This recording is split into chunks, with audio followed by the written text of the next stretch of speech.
माझी माझी म्हणणारी माणसं कशी वागली ती विसरली नाहीये. नको तो म्हणे माणूस.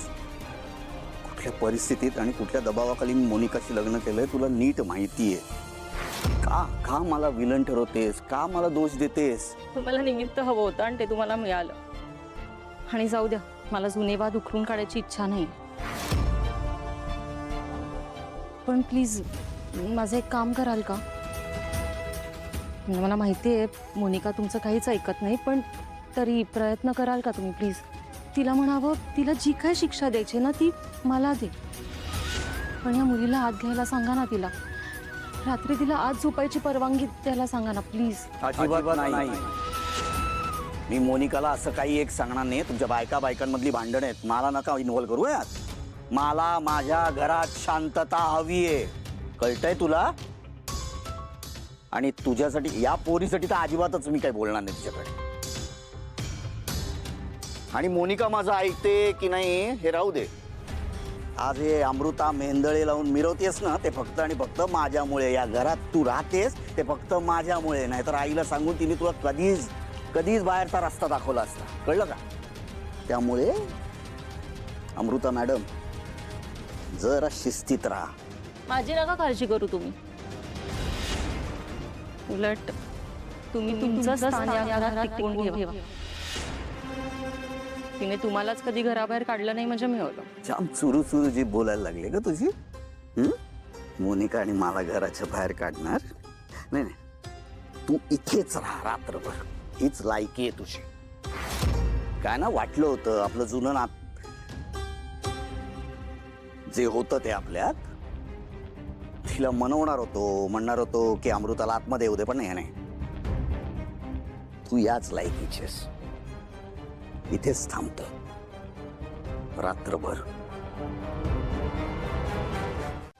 बाहेर का बसला तुम्ही? बाबा अरे ओवी, काय झालं बा? का रडतेस तू?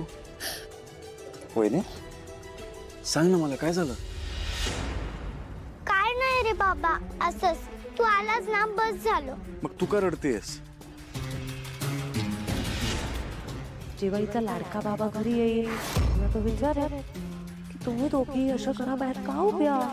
तेव्हा जर कोण सुद्धा ही शिक्षा मी दिली असं त्याला सांगितलं तर मी त्याचं काय करेन हे तुम्हाला दोघींना चांगलंच माहिती आहे ना. काय नाही रे, डोळ्यात कचरा गेलाय. खोटं नको बोलूस माझ्याशी. काय झालं ते सांग मला. अरे बाबा काय नाही रे, आम्ही असंच बसलो होतो. तू जास्त टेन्शन घेऊ नको.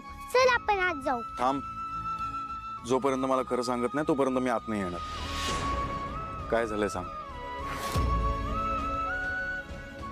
वहिनी तू तरी सांग. सारंग काकू नको ना. बाळा, बाबाला आत गेल्यावर सगळं खरं खरं कळणारच आहे. त्यापेक्षा आपणच त्याला सांगूयात ना. सारंग, आम्ही काल रात्रभर बाहेरच होतो, म्हणजे आम्हाला घरात कोणी घेतलंच नाही. मोनिकाने आम्हाला शिक्षा केली. मग आजचा उरलेला दिवस आणि पूर्ण रात्र या घराच्या बाहेर काढायचं. तू हिला घेऊन जा. जा वर जा. बाबा कोणाला रागवू नकोस. तू चल माझ्यासोबत. वहिनी मी काय बोललोय? ओवीला घेऊन वर जा. रात्रभर झोपली नाही ना ती, झोपव तिला. जा मोनिका वहिनी. ओवी चल. काय रे, काय चाललंय तुझं? ओरडतोस कशाला? काय झालं? आई जरा थांबा, मला बोलू दे आधी. काय पद्धत आहे? सांगा ना, कसली पद्धत आहे शिक्षा देण्याची? आणि बापाला न विचारता पोरीला शिक्षा देण्याचा अधिकार तुम्हाला कोणी दिला? नाही नाही नाही नाही सारंग, ऍक्च्युली अमृताताईंनी खूप मोठी चूक केली आहे.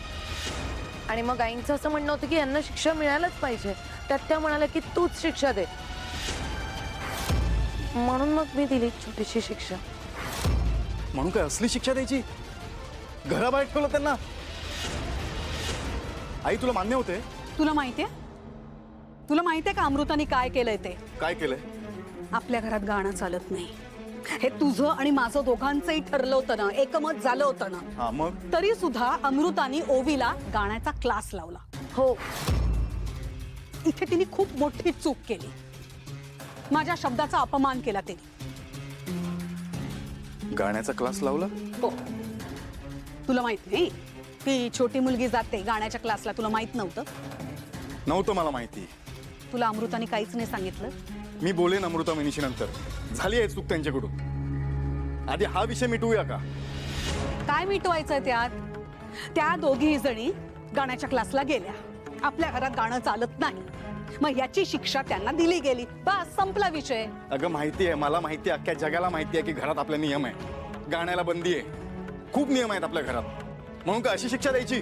रात्रभर घराबाहेर ठेवायचं? ही कसली अघोरी शिक्षा? काय काय काय? रात्रभर? त्या रात्रभर बाहेर होत्या? हो, रात्रभर. आता असं नको म्हणू की तुला हे माहिती नव्हतं. नाही, मला खरंच माहित नाहीये. काय प्रकार आहे हा मोनिका? काय बोलतोय सर? मला नाही माहिती. मी एवढा वेळ नव्हते ठेवणार त्यांना बाहेर. मी खूप कमी वेळ ठेवणार होते आई. मला वाटलं तुम्ही दार उघडलं असेल आणि त्या आत आल्या असतील. ती केअरलेस आहात तुम्ही. रात्रभर दोघी बाहेर होत्या. काही झालं असतं त्यांना तर? ओवीची तब्येत बिघडली असती तर कोण जबाबदार यायला? मोनिका, तू त्यांना आत घ्यायला हवं होतंस, का नाही घेतलंस? आणि आता जर मी आलो नसतो ना तर दिवसभर दोघी बाहेरच बसून असत्या. हे घर आहे की जेल आहे?